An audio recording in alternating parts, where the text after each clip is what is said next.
आज की इस सीरीज में हमारा अगला टॉपिक है खुशहाली और रेजिलियंस के लिए बच्चों को शिक्षित करना बाय डॉक्टर इलोना बोनेवेल।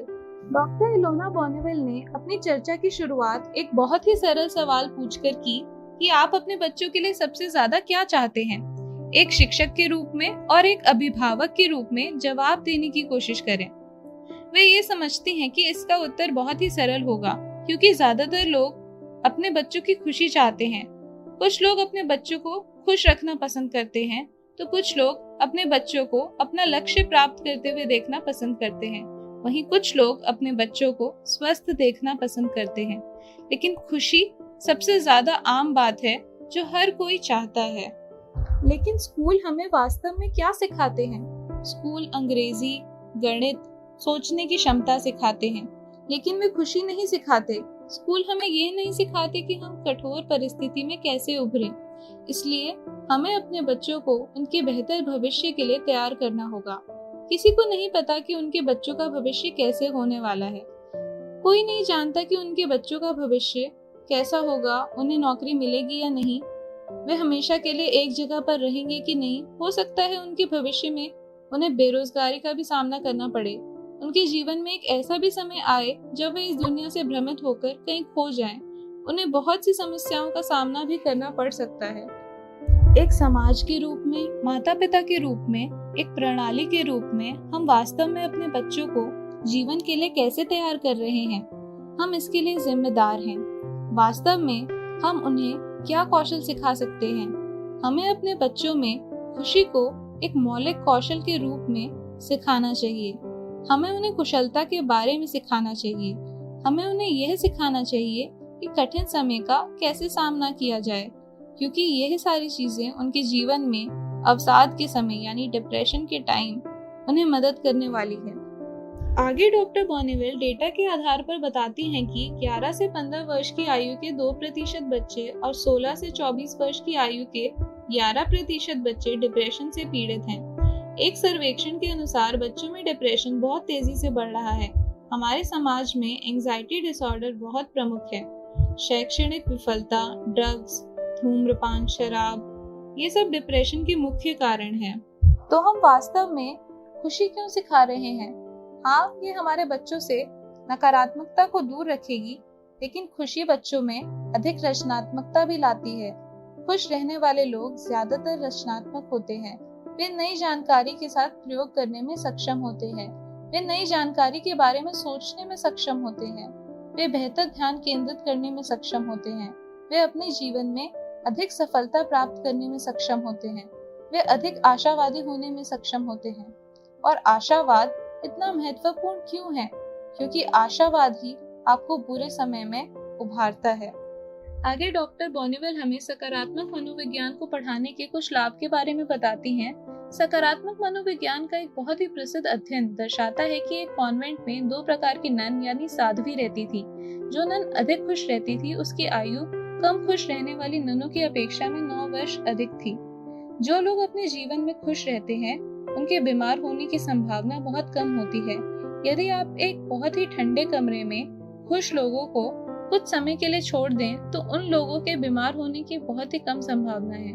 आमतौर पर खुश लोग बहुत ही अधिक मिलनसार होते हैं। वे अधिक भरोसा करने के लायक होते हैं। वे दूसरों की सहायता करने के लिए भी तत्पर रहते हैं। उनमें ईर्ष्या की भावना नहीं होती और वे स्वार्थी नहीं होते हैं। लेकिन हमारे बच्चों में ये गुण लाने के लिए हमें क्या करना चाहिए? हमें उन्हें यह सिखाने की जरूरत है कि खुशी क्या है और खुशी क्या नहीं है। खुशी बस अस्थायी दिल का बदलाव नहीं है। उदाहरण के लिए, कोई व्यक्ति मालिश करवाना पसंद करता है, लेकिन मालिश करवाना आपको लंबे समय तक खुशी नहीं दे सकता। खुशी सौंदर्य नहीं है। हम सभी सुंदरता पाने का प्रयास करते हैं, लेकिन फिर भी अधिक सुंदर लोग वास्तव में खुश नहीं हैं। ज्यादातर लोग कहते हैं कि पैसा खुशी है, लेकिन जो लोग धनी होते हैं, वे अपने जीवन में दुखी भी हो सकते हैं। पैसा खुशी नहीं खरीद सकता। अपने समाज में शक्तिशाली होना भी खुशी नहीं है। एक बात जो हमें सीखनी चाहिए वह यह है कि हमारे जीवन में हर एक मोड़ पर बहुत सारे विकल्प आएंगे, पर हम चयन कैसे करें? हम सभी जानते हैं कि विकल्प होना अच्छी बात है, लेकिन बहुत अधिक विकल्प कई समस्याएं पैदा कर सकता है। जब हमारे सामने दुकान पर 220 जोड़ी जूते पड़े हों और हमें नहीं पता होता कि कौन सा सामान खरीदना है, हम पूरी तरह से भ्रमित हो जाते हैं। यह भ्रम हमारे जीवन में भारी समस्याएं पैदा कर सकता है, इसलिए हमें अपने बच्चों को इन परिस्थितियों से निपटना सिखाना चाहिए। एक और बात जो हमें अपने बच्चों को सिखानी चाहिए वह यह है कि तुलना ना करें। यदि आप दुखी होना चाहते हैं तो अपने आप की तुलना किसी ऐसे व्यक्ति से करें जो आपसे बेहतर कर रहा हो। यदि आप खुश रहना चाहते हैं तो या तो आप तुलना करने की कोशिश ना करें या फिर किसी ऐसे व्यक्ति के साथ तुलना करें जो आपसे बदतर कर रहा हो। समस्या ये है कि हम जीवन में जितना बेहतर कर सकते हैं उतनी ही अधिक तुलना करने की कोशिश करते हैं। हम सभी सकारात्मक सूचनाओं की तुलना में नकारात्मक जानकारी को बहुत बेहतर और बहुत जल्दी अपने मन के अंदर बिठा लेते हैं। उदाहरण के लिए, यदि कोई आपके बारे में 5-10 अच्छी बातें कहता है, लेकिन यदि वह आपके बारे में एक बुरी बात कह दे तो आप दुखी हो जाते हैं। हम उस अच्छी कही गई बातों को भूलकर कही गई बुरी बात पर ज्यादा ध्यान देना शुरू कर देते हैं। हमारे बच्चों का दिमाग भी इसी तरह से काम करता है, क्योंकि सकारात्मक जानकारी की तुलना में नकारात्मक जानकारी बहुत अधिक शक्तिशाली होती है। इसका प्रभाव कम करने के लिए हमें सकारात्मक भावनाओं को बढ़ाने पर काम करना होगा। नकारात्मक भावनाओं के बुरे प्रभाव का मुकाबला करने के लिए हमें अपने जीवन में सकारात्मक भावनाओं को 3 गुना बढ़ाने की आवश्यकता है। अगली बात यह है कि हम इस दुनिया को कैसे देखते हैं। बच्चे इस दुनिया को आधे भरे हुए गिलास की तरह देखते हैं या आधा खाली। इसे सीखने की जरूरत है। जैसे आजकल कई स्कूल NUMB कार्यप्रणाली सिखा रहे हैं। यह एक बहुत ही सरल प्रक्रिया है। N notice. बच्चों को पहनने के लिए इलास्टिक बैंड दिए जाते हैं।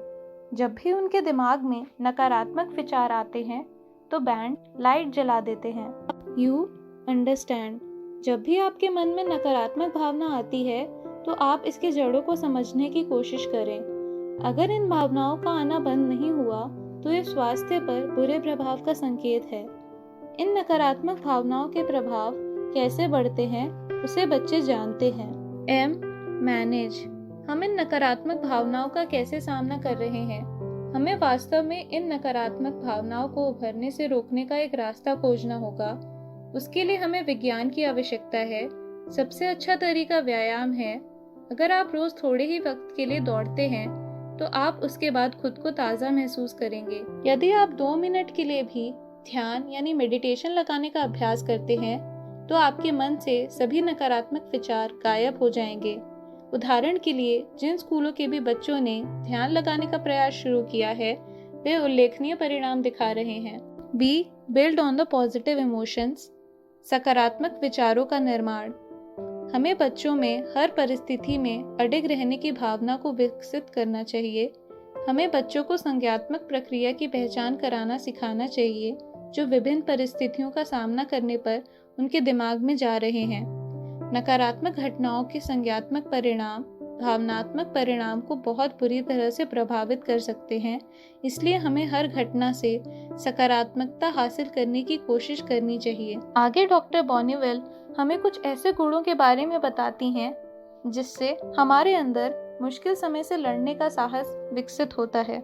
जब हमारे परिवार, दोस्त और करीबी लोग मुश्किल परिस्थिति में मदद करने के लिए होते हैं, जब हम जानते हैं कि हम किन कार्यों में अच्छे हैं तथा हमारी ताकत कहाँ है, जब हम में आत्म प्रभावकारिता या क्षमता ज्यादा होती है, जब हम पहले अपने अतीत की कठिन घटनाओं को दूर करने में सक्षम हुए होते हैं, जब हमारे जीवन में सकारात्मक भावनाएं होती हैं। शोध से पता चलता है कि अगर हम अपने बच्चों को जब उनके कौशल के बारे में पढ़ाना जारी रखते हैं तो उनका डिप्रेशन स्तर कम हो जाता है। दुर्भाग्य से किशोरावस्था में डिप्रेशन वर्ष दर वर्ष बढ़ता जा रहा है। हम शिक्षा को नए आर्थिक प्रतिमान प्राप्त करने के समाधान में योगदान के रूप में कुशलता के लिए देखते हैं, खासकर अगर ये परोपकार, दया, सम्मान, जिम्मेदारी, स्वदेशी मूल्यों और संपूर्ण मानव बनने के मूल्यों द्वारा निर्देशित है।